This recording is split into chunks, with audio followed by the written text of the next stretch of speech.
Donk Nation, Jax and Jen, it's greetings and welcome to your Daily Dose of Donkey with Ginger.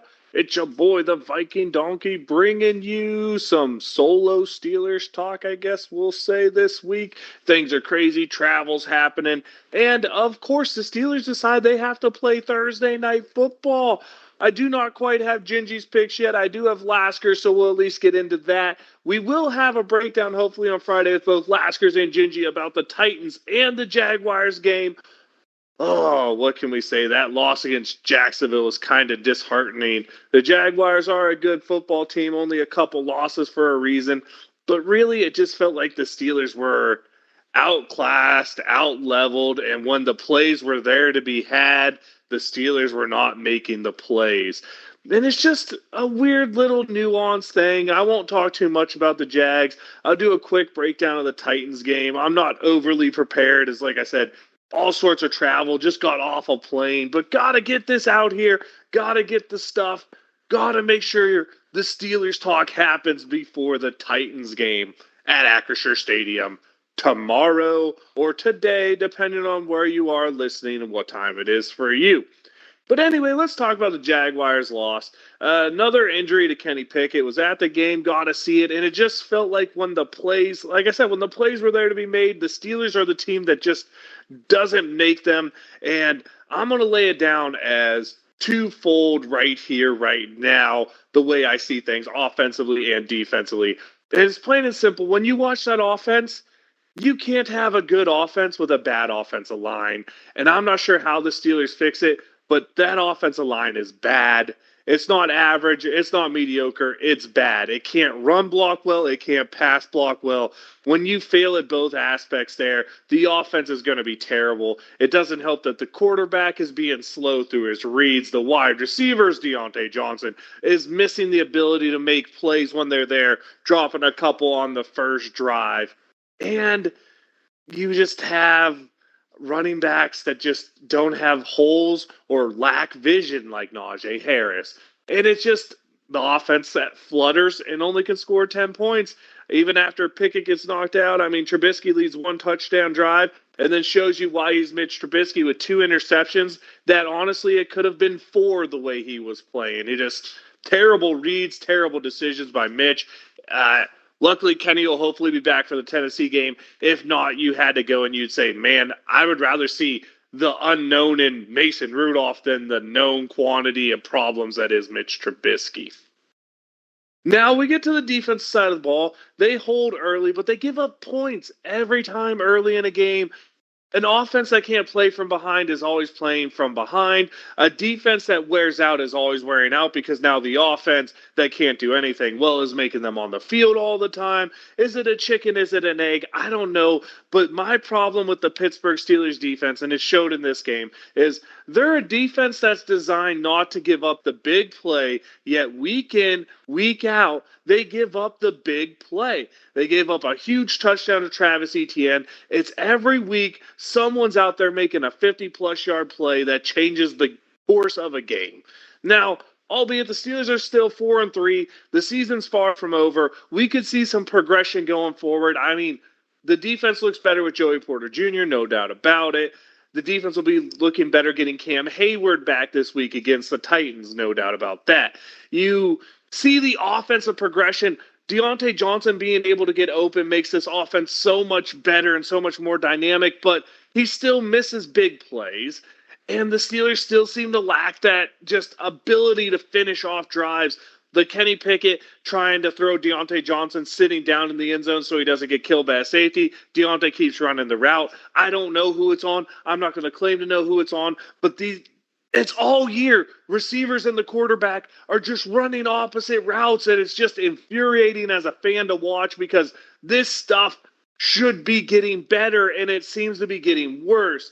On the defensive side of the ball, like I said, they're built not to give up the big play, but they give up the big play. I know they've been middle of the pack when you look at points. I know they've been on the field all the time.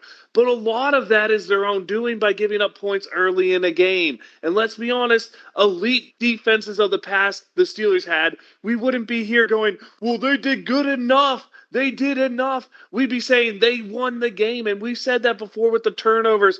but this team doesn't shut teams down. They have to force turnovers. They're a team that's built on variance, I want to say, because turnovers and sacks are not things that are guaranteed to happen every week. If you have a good pass defense, a good run defense, that's guaranteed to show up every week. The Steelers do not have either of those things. The two things the Steelers have built this defense on is variance. And I'm not sure you can fix variance, so to say. The team has to get it going. They have to figure out how to be consistent. In my opinion, stopping the run is where it starts. If they can be consistent in stopping the run, that will allow the pass rushers, the TJ Watt, the Alex Highsmith, Nick Herbig, Marcus Golden, whoever else wants to come in, Ogunjobi, Hayward coming back, that will allow them to get to the quarterback more consistently because you'll be forcing them to throw the ball.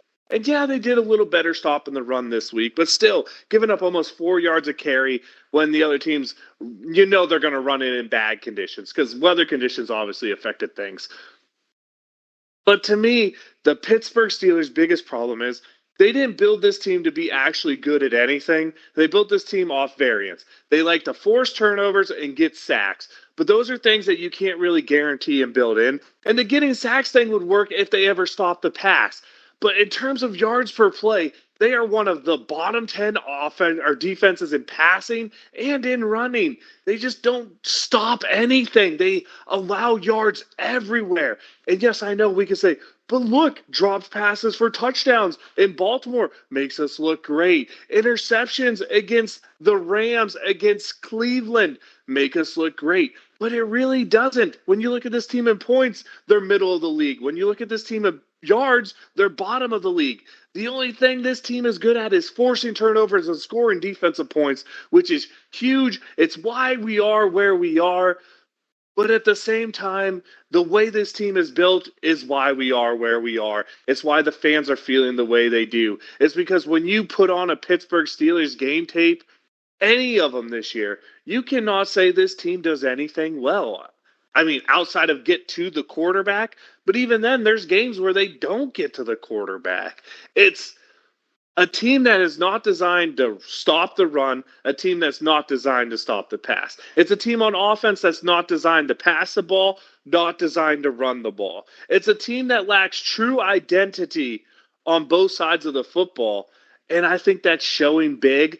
And I think with Cam Hayward coming back, there is a chance for the Pittsburgh Steelers to establish an identity, at least defensively, and that is stop the run. They can become a team that can stop the run, put these guys in backyarded situations like the Steelers have been playing all year, 3rd and 6 or more, and start letting those pass rushers feast. You let Joey Porter play out there and shut down one side of the field, and you help to the other side of the field.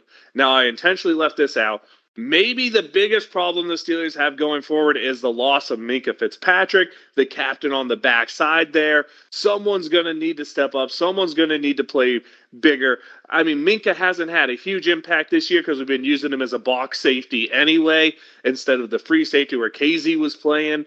And it looks like it's possible a hamstring. He could be gone a long time. Maybe it's possible for the Steelers to fill the void with KZ and Neal, but I'll be honest, Keanu Neal couldn't cover anything last week. And the two big pass plays last week were because DeMonte KZ undercut a route but didn't get the football. Although KZ, on the other hand, is the guy who had an interception in the end zone and then ran out of bounds at the 2-yard line. It's like this team, when they lose games, they just find a way to do the things that make you get excited, but do them in a way that doesn't affect the game. Like an interception that looks like it could be a huge switching point, and you step out of the 2-yard line. Although I do think we drove down and ended up kicking a field goal. Force and fumbles. So many 3-and-outs because the first drive, the offense has a touchdown dialed up on the first play. Matt Canada actually draws up a pass play that would be a touchdown, and Deontay Johnson forgets it. Kenny Pickett gets sacked on 2nd down because this offensive line can't block anyone. We get to 3rd down. Kenny throws an absolute perfect strike to Deontay, and he drops it again. And then it's just 3-and-out city, the Najee run, third and long, pass incomplete, drive happened. It's just sometimes it gets hard to watch the same problems over and over and over. Something has to change. This team needs to establish an identity. That is what is missing on both offense and defense. Honestly, defense, I think the identity has to come from stopping the run because that lets what this team's good at, variance, pass rushing, turnovers, be more of a thing because now you have variance to go along with a good run D. That would be a huge step forward for the Steelers. Offensively, what I'm looking for is established identity, and really what I want to see is early passing aggressively downfield. Because let's be honest, Deontay catches that ball to start the game. Who knows how it goes? Because maybe the Jags don't play 8 in the box the whole damn game. Because we established the ability to go over top in the rain and get it done. Those things need to happen. The third drive, I think it was the out route to Pickens. Kenny needs to be quicker with that ball, and Kenny needs to get that ball on target. These are the things that need to start happening, and this team needs to start identifying or establishing the identity on offense. And I think it has to be a pass-first offense because this offensive line doesn't generate push on the run game. What they'll need is to catch teams off guard in odd-man sets, and you do that by passing over the top and then running to back it up. So I really think this team needs to establish itself as a early game passing and getting it going because let's be honest, the first half hasn't worked. And last week, despite the results, was the best the team looked in the first half because the ability seemed there and the potential for points seemed there. So now let's get into the Tennessee Titans game. Formerly the Houston Oilers franchise, so a lot of history here. The Steelers are 48-32 all time. At home, the Steelers are 28-12. On the road, they're 20-20. Of course, it's a Acrisure home game, so that's what matters. The longest streak in the series belongs to Tennessee from 1997 to 2000 at 7 wins. Pittsburgh had 2 5-game winning streaks in this series from 72 to 74 and from 94 to 96. The biggest win was the Pittsburgh Steelers by 31 in 1979. That was a score of 38 to 7. And Tennessee's biggest win was 27 points in 1989. I think I said 79 for the Steelers. 89 for them. As the Houston Oilers beat the Steelers 27-0. Right now, the current streak is the Pittsburgh Steelers at 4, starting way back in 2014. Their last meeting was December 19th of the year 21. I guess we should say 2021, year 1 after COVID. And the Steelers won that one 19-13. When I look at this game, I look at these two teams, that looks like a good type of score to get into. You look at the Tennessee team, they're starting Will Levis there, so there's a lot of unknown with the quarterback, the Mayo boy from Kentucky. Can throw the ball pretty good, as you saw in his debut, 4 touchdowns. Definitely going to probably keep the job over Tannehill now. And, of course, Derrick Henry's there. That's a guy who could cause the Steelers lots of problems. That's why I think this is the week the Steelers should start playing those 3 down linemen. Much like they did last week, they brought in extra down linemen. It helps stop the run. Have those extra down linemen in, stop the run, and make the rookie quarterback beat you. Let KZ maybe get some chances at some balls. Maybe, I don't know, Joey Porter Jr., whoever's going to play on the other side, whether it's James Pierre, Patrick Peterson, Levi Wallace, Shandon Sullivan in the slot. Maybe Keanu Neal has an easier time because he's not trying to chase after Evan Ingram this week. I don't know, but stop that right there. Make the part of the team that has to beat you the passing game. Put the pressure on rookie quarterback Will Levis. Put the pressure on guys like Chris Hubbard out there, former Steeler, holding up on the offensive line against T.J. Watt and Alex Highsmith. Put the pressure on DeAndre Hopkins and friends since I think it's like is it Jackson Akine and who else do they have? They have the rookie Jalen Reagor, I think. Jalen Reagor. Those are the guys I want to see the pressure put on. I want to see you make these. Oh, it's Westbrook Akine. I was wrong there. A guy like Akokawolo, whatever the heck the tight end's name is. I know I said that really bad. I mean, this is a passing team that only has 3 guys who have caught touchdowns all year. Only has 2 guys who are over 200 yards. This is where you need to make the Titans beat you is they are not a good passing team. If you let them establish Henry, that's when you run into problems. That's why I'd like to see the Steelers start getting an identity as a run stopper this week. You flip the script, special teams. I mean, holy moly, I don't think Folks missed a kick all year, and Stonehouse is a brute out there. I mean, the dude has 51 yards a punt is what he's averaging. The special teams advantage is most certainly going to be the Titans. And when you get to the Titans defensively, I mean, lots of injuries. They just traded Bird to the Eagles. They now have Terrell Edmonds. We're familiar with him. Some decent tacklers out there. I mean, Alshire has a really good tackle rate, really doesn't allow yards after contact. They got another guy in there in the middle, Gibbons. I mean, good tacklers. They don't turn the ball over. There are only 2 interceptions all year. I mean, Amari Hooker could go out there and play. Let's not sleep on guys like Sean Murphy and Bunting, who's had great years before in Tampa. But really, the secondary is not scary. Where they can get a little bit alarming and where the Steelers might have a problem is all 4 of their defensive linemen can get after. I mean, you're talking Danico Autry still has it. Harold Landry out there on the edge. They also got Jeffrey Simmons, Arden Key. The 4 guys who play there for them are pretty solid players on that defensive line. You got to neutralize them. This offensive line for the Steelers needs to step up for them to get neutralized. And let's get into some picks. Like I said, I'll make sure Gingy texts me his, and I'll tell you if it comes before, because tomorrow I'll be having probably a bug cap with a special guest in JD from his first game. I'll be having the power ranking shows come out sometime tomorrow morning to afternoon for me, time-wise, to try and get it out before the game.